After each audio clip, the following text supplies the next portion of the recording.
Eu sempre achei que o palácio era feito para proteger. Depois aprendi a verdade. Ele protege apenas o poder e prende tudo o que tenta anar fora dele. Se eu contar esta história como a corte contaria, ela será sobre honra e guerra entre casas. Mas eu a conto como vivi, e na minha versão, ela começa no instante em que eu quase morri, por um amor que decidiu não me deixar morrer sozinha. Eu estava deitada num leito frio de mármore, coberta por um véu branco que parecia feito de nuvem. As sacerdotisas murmuravam mantras antigos, palavras em sânscrito que pareciam vir de um tempo antes do tempo, como se a morte fosse apenas uma transição, uma dança que o corpo fazia antes de desaparecer. O perfume de sândalo queimava em braseiros de cobre, criando uma névoa que tornava tudo irreal, como se eu já estivesse em outro mundo. Minha mãe chorava abaixo, não por mim, eu entendi tarde, mas pelo que a minha morte impediria. Escândalo. Do lado de fora do mausoléu, ouvi aço, gritos abafados, o som de alguém sendo impedido de entrar.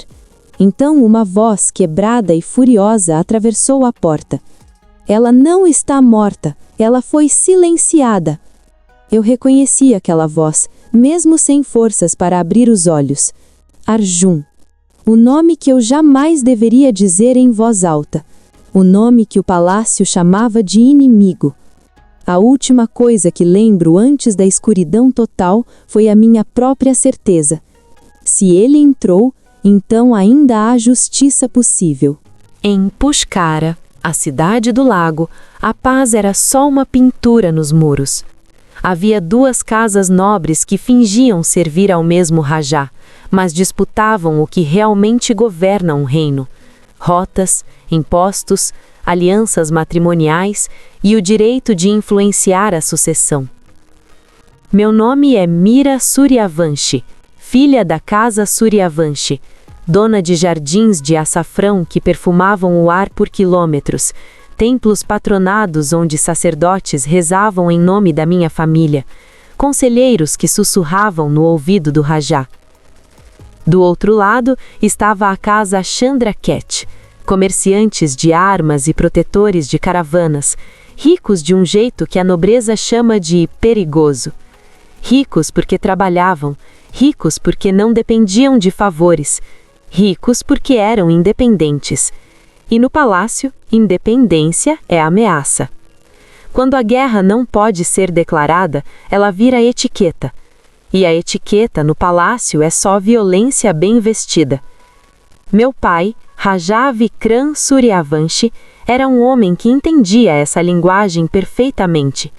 Ele tinha construído nossa casa através de alianças cuidadosas, casamentos estratégicos e uma compreensão profunda de como o poder flui através das veias de um reino.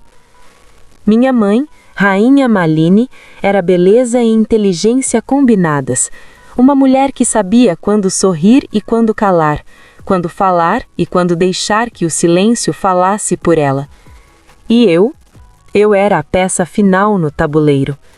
Meu noivado com o príncipe Viraj foi anunciado quando eu tinha 17 anos. Viraj era filho de um bey aliado, um homem bonito de um jeito que parecia calculado. Cada movimento era preciso, cada sorriso era medido, cada palavra era pesada antes de ser dita. Ele tinha olhos que não piscavam muito, como se estivesse sempre calculando, sempre medindo, sempre avaliando. Ele não era mau, mas também não era bom. Ele era político. E política no palácio é a forma mais elegante de chamar ambição de destino. Minha vida não era minha, era uma aliança ambulante. Meus pais tinham decidido meu noivado porque fortaleceria a nossa influência na sucessão do Rajá, porque Viraj tinha conexões, porque Viraj tinha poder, porque Viraj era útil. Eu era apresentada em banquetes como se fosse joia do cofre do reino, e de fato era. Eu era exibida, admirada, cobiçada. Homens me olhavam como se eu fosse um prêmio. Mulheres me olhavam como se eu fosse ameaça. E toda vez que eu sorria, eu sentia o peso do ouro como algema. A corte dizia: honra. Eu sentia: troca. Eu não sabia como escapar, até a noite em que o destino entrou disfarçado no meu próprio baile. O Festival das Luzes era a celebração mais importante do ano em Pushkara. O palácio se transformava numa explosão de luz e cor. Lanternas de papel colorido pendiam de cada coluna, criando um céu artificial de fogo suspenso. Flores raras, jasmim, rosa, lótus, eram espalhadas pelos corredores, e o perfume era tão intenso que quase enjoava. Mesas longas eram carregadas com comida, cordeiro assado com especiarias que queimavam a língua, arroz perfumado com açafrão, doces de mel e água de rosas que derretiam na boca como promessa. Havia músicos tocando instrumentos que pareciam chorar. Havia dançarinas se movendo com graça que parecia desafiar as leis do corpo. Havia tudo o que o palácio podia oferecer para celebrar poder e beleza. Eu estava vestida como se fosse parte da decoração, um sari de seda vermelha bordado com fios de ouro, tão fino que parecia feito de fogo congelado. Joias pesadas em cada pulso, cada tornozelo, cada dedo. Um binde de diamante na testa. Cabelo trançado com flores vivas que murchavam conforme a noite avançava. Eu deveria sorrir para a viragem. Mas fui sufocada por elogios, por observações, por olhos que mediam meu valor político. Então eu o vi. Um homem entre músicos e servos, com postura de quem não pertence, mas não se curva. Mãos marcadas por corda e metal. As mãos de quem constrói coisas reais. Olhar de tempestade contida. Arjun Chandraket. Ele não devia estar ali. Os Chandraket eram bem-vindos apenas o suficiente para serem humilhados à distância. E ainda assim, quando nossos olhos se encontraram, eu senti algo que me assustou mais do que qualquer intriga. Paz. Como se, por um segundo, a guerra inteira ficasse do lado de fora das paredes. Como se, naquele instante, nada mais importasse além daquele olhar. Eu fugi do salão como quem foge de um destino escrito. Na varanda de jade, aquela que dava para o lago, onde a água refletia lanternas e mentiras, eu respirei pela primeira vez naquela noite. O ar era fresco, cheirava a água e a noite. O lago era um espelho perfeito, refletindo a lua como se oferecesse uma versão melhor do mundo. Ouvi um passo e pensei que fosse uma criada. Era Arjun. Ele estava de pé a uma distância respeitosa, mas havia algo em sua postura que sugeria que ele tinha ensaiado este momento, que ele tinha planejado, que ele tinha vindo com um propósito. Eu sussurrei, porque sussurro é a linguagem do medo. Se alguém te vê comigo, eu perco o nome. Ele respondeu, e havia dor em sua voz. E se alguém me vê com você, eu perco a vida.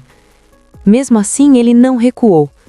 E foi ali que eu entendi que amor proibido não é só romance, é rebelião.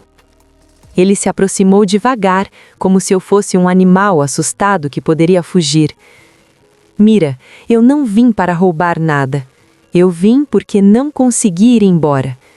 Eu senti meu corpo querer recuar, mas meu coração tinha outras ideias. Ele continuou. Eu vi você no poço quando você tinha 15 anos. Você estava sozinha e você tirou o véu para respirar. E naquele segundo, você parou de ser a filha de uma casa nobre. Você foi apenas você. Eu não sabia que ele tinha visto. Eu não sabia que ele tinha lembrado. Desde então, eu não consegui esquecer. Eu toquei a mão dele. E naquele toque, o impossível virou promessa. Nada fica escondido por muito tempo no palácio.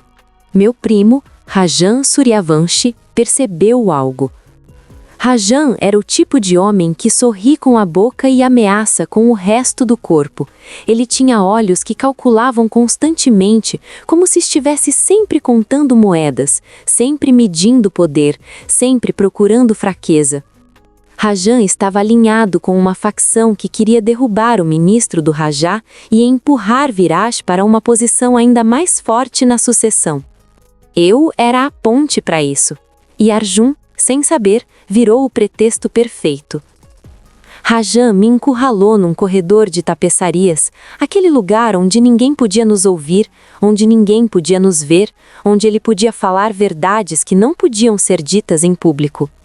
Ele estava tão perto que eu podia sentir o cheiro de álcool em sua respiração. Ou você cumpre o noivado, ou eu acuso os Chandraket de conspiração e mando cortar suas rotas. Seu amante vira motivo para uma guerra que sua família vai chamar de necessária. Eu senti o chão sumir. Não era apenas meu coração em jogo, era a vida de Arjun e a sobrevivência da casa dele. Eu entendi ali o mecanismo mais cruel do palácio. Ele transforma amor em crime e chama isso de ordem. Quando o mundo fecha todas as portas, a mente abre passagens. Eu procurei Sadhyavyanya, uma asceta que vivia entre o templo e o palácio, consultada por rainhas quando precisavam de respostas que o conselho não daria. Ela era respeitada demais para ser ignorada e perigosa demais para ser controlada. Seu quarto era simples, apenas uma cama baixa, alguns livros, uma janela que dava para o templo. Não havia luxo, não havia ouro, havia apenas paz. Ela me observou por um tempo longo antes de falar. Quando falou, sua voz era como água, suave, mas capaz de cortar pedra. Você quer escapar. Eu quero um caminho que não mate ninguém. Ela sorriu, como se eu tivesse dito algo ingênuo. O palácio já mata, você só quer escolher o método? E eu respirei fundo. Eu quero escolher a vida. Anaya se levantou e foi até uma prateleira.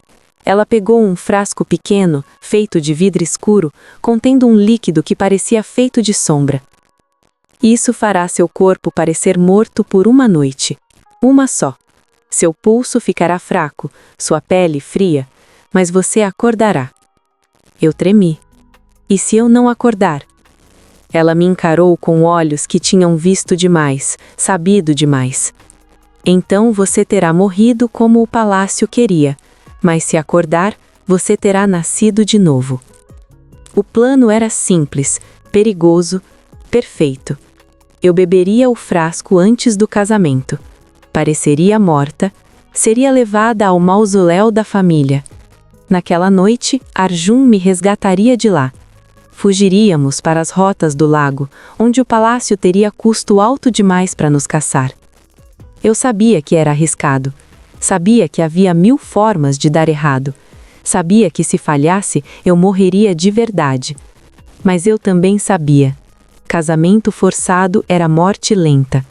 Eu preferia apostar numa noite. Anaya prometeu enviar a mensagem para Arjun com o momento certo. Ela tinha contatos, servos leais, sacerdotes que não deviam nada ao palácio, pessoas que viviam nas sombras e conheciam seus caminhos. Eu confiava nela. Mas o palácio tinha seus próprios caminhos. Rajan controlava os corredores invisíveis do palácio. Ele tinha subornado guardas, ele tinha comprado escribas, ele tinha colocado seus homens em posições-chave.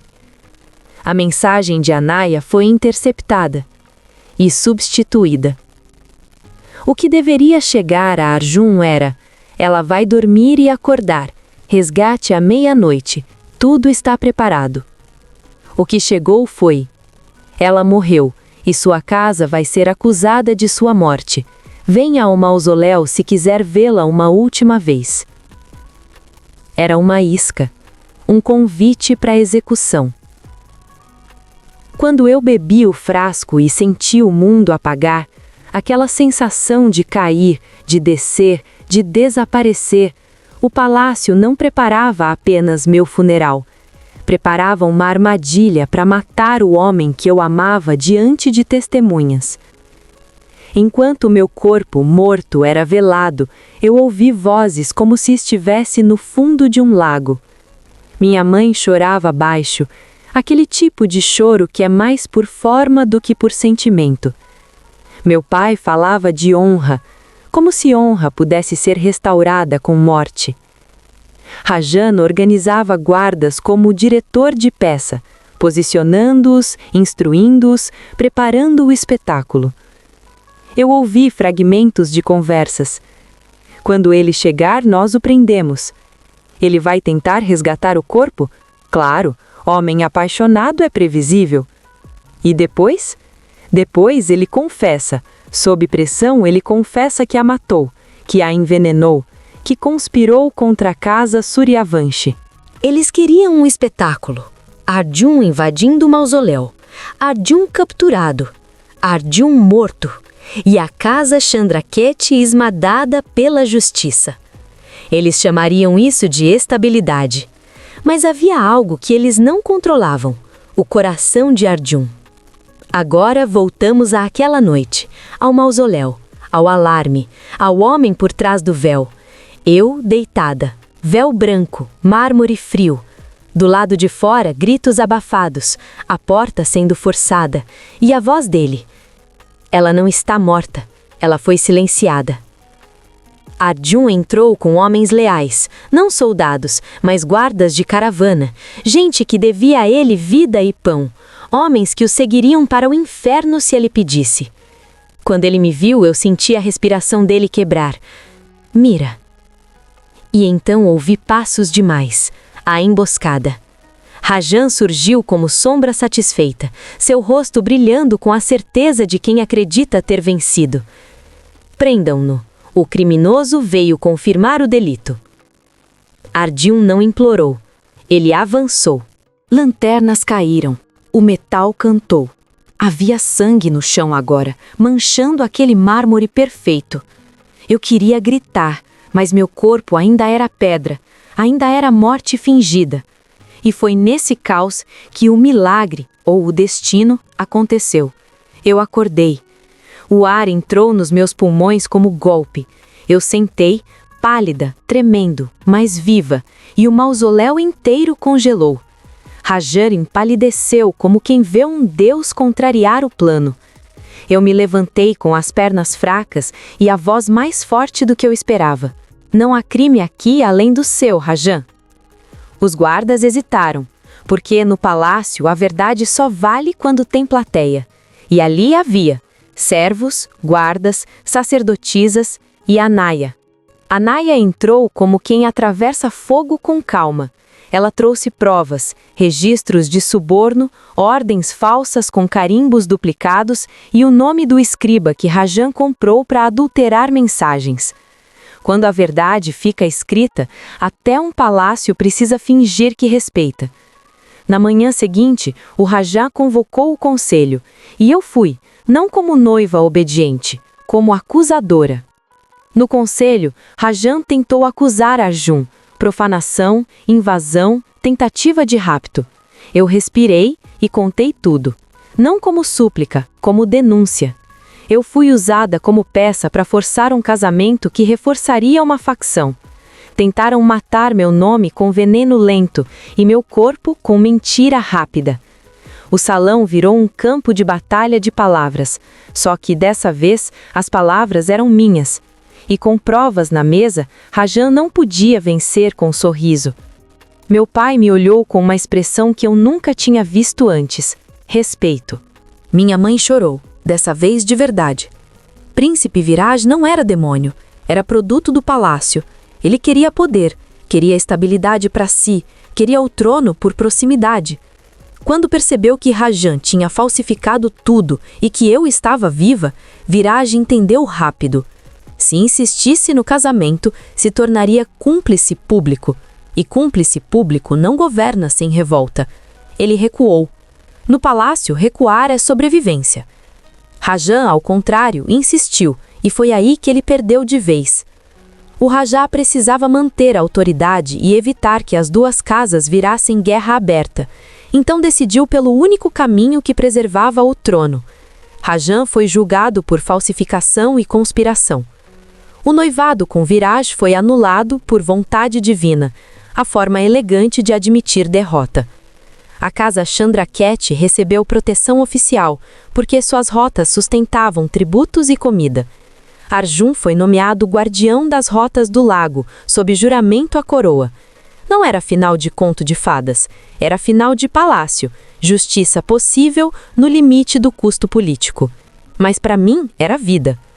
O Rajá me chamou em particular.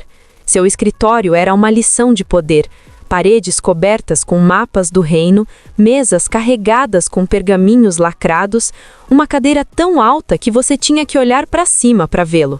Ele me observou por um tempo longo.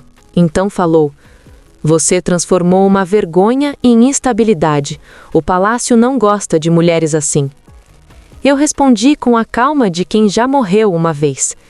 "Então o palácio vai ter que aprender a gostar." Ele me encarou por um segundo como se medisse perigo. E eu entendi. Eu tinha deixado de ser peça. Eu tinha virado variável. Na última parte da história, não há coro, não há conselho, não há selo.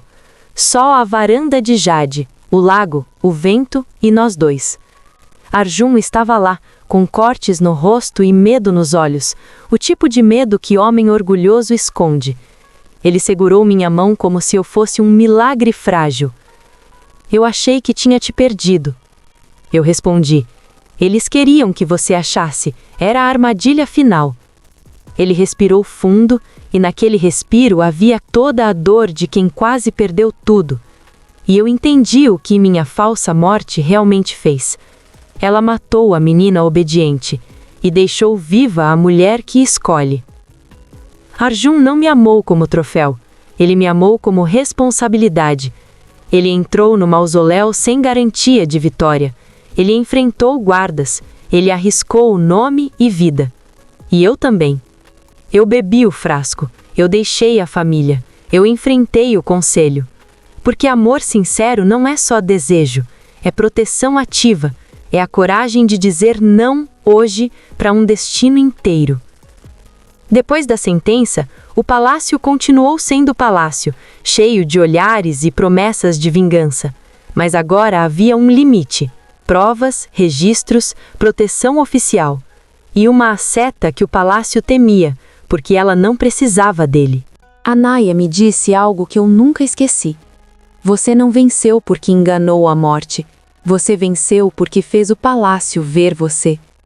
Eu guardei isso como joia real. Eu não casei com um príncipe. Eu não virei lenda de templo. Eu virei algo mais raro. Eu virei eu. Aprendi a ler contratos, a ouvir mercadores, a entender por que rotas valem mais que espadas. A casa Chandraket cresceu, e junto cresceu a minha autonomia. A ascensão não veio do trono, veio de aprender o jogo e recusar a parte que me quebrava. Às vezes eu lembro do frio do mármore e sinto um arrepio que não é medo, é lembrança. Lembrança de que eu estive muito perto de virar tragédia e que mesmo assim eu voltei. E eu penso naquelas que não voltaram, em outras casas, outros palácios, outras varandas. E eu juro em silêncio que nenhuma honra vale a vida de uma mulher. O palácio tentou transformar nosso amor em guerra, mas nosso amor virou reforma. Rajan caiu, o casamento forçado virou escândalo e a corte aprendeu um medo novo. O medo de que uma mulher, com provas, derrube um homem com poder. Isso não é perfeito, mas é uma brecha. E brechas são como monções. Quando vem, ninguém segura. Rajan foi julgado e condenado. Não à morte, porque o Rajá tinha decidido que morte era muito fácil, mas ao exílio. Ele foi enviado para uma fortaleza distante, longe do poder, longe da intriga, longe de tudo que o definia. Viraj permaneceu como príncipe, mas sua reputação foi abalada. Ele aprendeu da forma mais dura que poder é frágil quando construído sobre mentiras. Arjun recebeu terras férteis perto do lago, onde ele podia viver como homem livre. Ele recebeu um título que o reconhecia como guardião das rotas, não como servo, mas como homem digno. E eu deixei de ser pérola. Eu me tornei mulher. Eu aprendi a ler contratos, a entender política, a reconhecer quando alguém estava mentindo, a proteger o que era meu. Arjun e eu nos casamos, não no palácio, mas num templo antigo com apenas alguns convidados. Não foi um casamento de luxo e opulência, foi um casamento de escolha, de liberdade, de amor sincero. Às vezes, quando estou em nossa casa, uma casa que é minha, que eu escolhi, que não pertence a ninguém além de nós, eu lembro do mausoléu, lembro do frio, lembro da sensação de estar sendo levada para a morte. E eu sou grata. Grata por ter tido coragem de amar alguém proibido. Grata por ter tido força de dizer não. Grata por ter tido a sorte de encontrar alguém que me visse como pessoa, não como propriedade. Porque no palácio de Pushkara, onde o ouro compra silêncio e a beleza é apenas moeda, a coisa mais rara é encontrar alguém que te ama por quem você é. E quando você encontra, você segura com tudo que tem. Você não deixa ir, você luta, você vence e você vive, não como prêmio de um homem, mas como mulher que escolheu sua própria vida. Se essa história tocou seu coração, deixe seu like e inscreva-se no canal para juntos continuarmos compartilhando momentos de emoção. Cada inscrição nos ajuda a alcançar mais pessoas, levando histórias que transformam vidas. Contamos com você!